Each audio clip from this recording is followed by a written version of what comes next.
বা কষ্ট পাই একটি কারণে, সেটি হলো গিয়ে আমি এই শাকিল খান আমার এই ছোট্ট নামটি কম বেশি মানুষ ভালোবেসে চিনে। সেই চেনার মাধ্যমটা হলো ফিল্ম ইন্ডাস্ট্রি।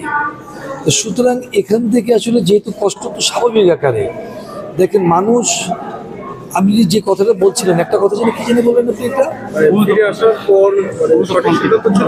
এই যে বললেন যে সঠিক সিদ্ধান্ত। দেখেন সঠিক সিদ্ধান্ত ওই সময় ছিল, দ্যাট টাইম। পরবর্তী সময় যখন চিন্তা করলাম যে না, আমাকে আরো আন্দোলন করা উচিত ছিল, আমরা আরো মাঠে নামা উচিত ছিল, এটাকে আরো কামব্যাক করে ভালো জায়গায় নিয়ে আসার জন্য, সেটি পরে আমি রিয়েলাইজ করি এবং এখনো সেটা চিন্তা করি যে আসলে বেরিয়ে আসা উচিত হয়নি। কারণ এই অশ্লীল কিছু কিছু মানুষ তো আসলে মানুষ নেগেটিভ চিন্তা করছে, নেগেটিভটার দিকে আমরা থাকলে হবে না, আমাদের সবসময় পজিটিভ সাইন রাখতে হবে। এবং যদি পজিটিভ সাইনের থেকে যদি আমরা আন্দোলন করতে পারতাম, আমি বিশ্বাস করি ইনশাল্লাহ আমরা সেই জায়গা থেকে বেরিয়ে এসে আরো সুন্দর জায়গা আরো পেতাম।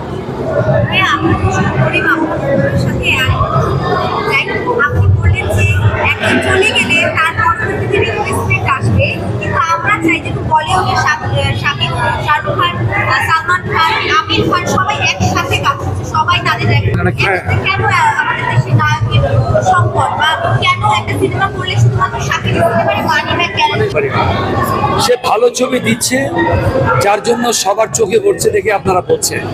কটা ছবি হচ্ছে আপনি বলেন তার, আপনি বলেন। আমরা যখন ছবি রিলিজ হতো, আমাদের ছবি একসাথে হলে 8টা 9টা একটি সপ্তাহে রিলিজ পেত। ঈদের সময় 13টা 14টা মুভি মধ্যে রিলিজ পেয়েছে। তো এই যে কথাগুলি আসলে আমরা বলি, এই কথাগুলি আসলে সঠিক না। আপনি দেখবেন তার হয়তো বা কিছু উৎসবে, মানে আপনি কিছু ফেস্টিভ্যালে বা কিছু যেটি আমরা বলি ঈদ, তখন দেখা যায় কি তার দু একটা ছবি রিলিজ হয়, দেখে আমরা বলি যে তার ছবি আছে, অন্য হিরোদের ছবিও আছে, নেই যে তা না। আমার কথা হলো কি যে এটা কম্পিটিশনের জায়গা, সে বেরিয়ে আসতে পেরেছে, অন্য কেউ বেরিয়ে আসতে পারেনি। আমার কথা হলো কি যে আমাদের সময় আমি চিন্তা করেছিলাম যে কিভাবে সবার থেকে দৌড়ে আমি এগিয়ে থাকি, সেটা কিন্তু এখন সেই চিন্তা নেই। এখন চিন্তা হলো গিয়ে কিভাবে আমি সুপারস্টার হব, এটাই।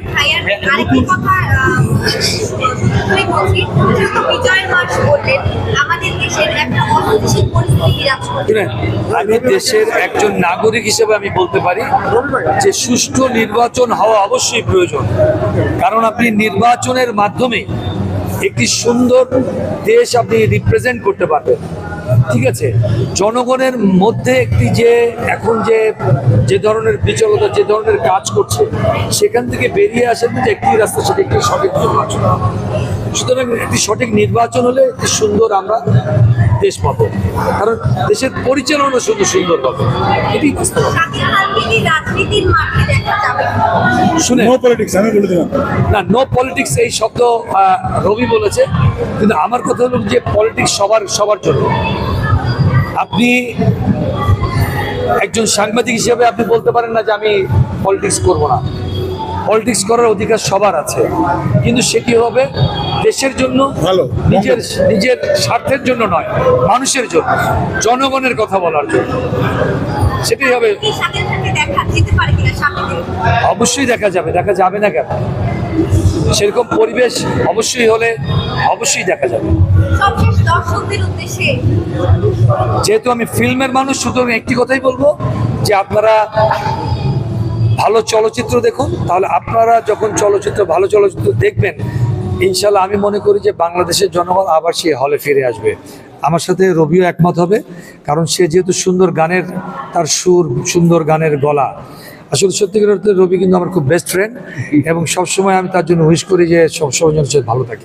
আর আরেকটি প্রশ্ন, যেহেতু বললেন যে সিনেমা থেকে ছেড়ে ফেলে রেখে আসার একটু আফসোস হয়, বা ওই সময় ডিসিশনটা ঠিক ছিল, এই সময় মনে হয় যে আরেকটু কাজ নতুন করে দেখা যাবে কিনা শাকিব খানকে? ইনশাল্লাহ অবশ্যই দেখা যাবে। দেখেন, ফিল্মের কোনো শেষ নেই, জীবনের শেষ কোনটা আপনি আমি কেউ জানি না। জীবনের শেষ হবে মানুষের মৃত্যুতে। সুতরাং আমি যদি বলি এটাই আমার শেষ কথা, এটা আমি আসলে বলতে পারবো না। একমাত্র গড নোজ, আল্লাহ পাক ছাড়া কেউ জানে না যে কোনটা শেষ। আচ্ছা ভাইয়া, রবি চৌধুরী